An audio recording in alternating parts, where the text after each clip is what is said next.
universe doesn't speak English, it speaks frequency. And this is the most honest language in the world. Think about it. If you say something in a language, you may doubt it inside of you, or you could even lie to yourself.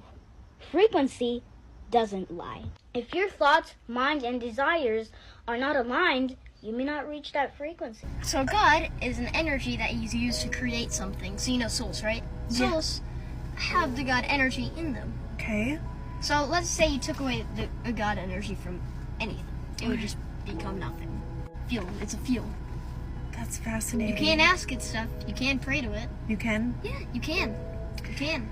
So if someone doesn't believe in God, then I guess you don't believe in yourself, because basically every single living thing, and not even living thing, every single atom, every single piece of energy is made from the God source. Wow. So 13.8 billion years ago, the entire universe was reduced to a singularity, a particle smaller than a quark.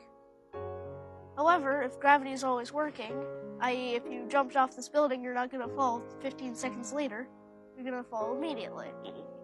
So if gravity is always working, then and if the singularity was always there, like some atheists try to say, then the universe should have no age. It should be infinitely old.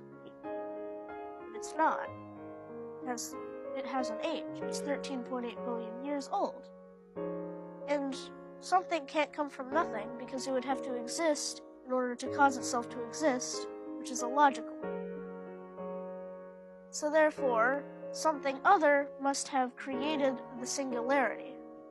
And that something other we observe as God. What is God? Okay, so a lot of people think God is, quite in the biblical sense, a guy sitting up on a cloud who controls the universe, frankly, and has created all life. But my definition of God is not like that. I don't believe God is a person or entity. God is just another form of energy. Well, actually is energy. Himself, well, not even himself, itself. For the fact that you look at the Bible and other really, awesome but extremely vague and unreliable sources in religion that, hold these sources that we find and facts that we find, or so-called facts that we find, and really a lot of people think it's just about faith.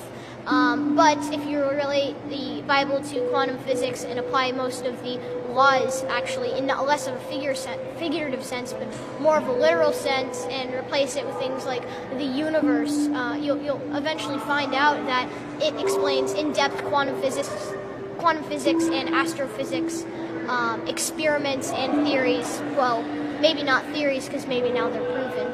Who knows? Maybe the Bible isn't a story of something that happened on Earth, but maybe a story of how our universe began. For the fact that, honestly, I don't really buy into the literal biblical sense, like, God is literally a guy who looks like us, who sits up in an alternate realm that's in our clouds and, watches over all of us. But I guess you could say that he's an energy form that created all, and is everywhere and nowhere at the same time.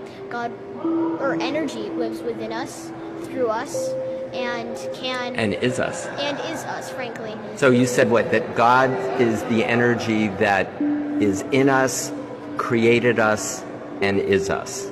Is that your definition? Yep. I don't want to put words in your mouth. Sort of, yeah. God is energy. That's my thing. And I mean, like, you look at dimensional theory, and eventually we have, a singularity at the beginning of the universe that is energy. And then, eventually that begins to slow down in vibration due to entropy or some other law of that sort. And then, first you get photonic light, and then that slows down, and then we get matter, and then that slows down. And then who else knows what comes next? We have gravity, and then we have time, all coming in at one sense. And I mean, does that sound like origin story to you? It kind of does a little bit to me. If you want to do something, you just need to believe it, and you can't just say, I believe I can do this, I believe I can do that, because it doesn't work. You really need to think it in your heart. And I mean by in your heart, right in your heart, in the middle of your heart.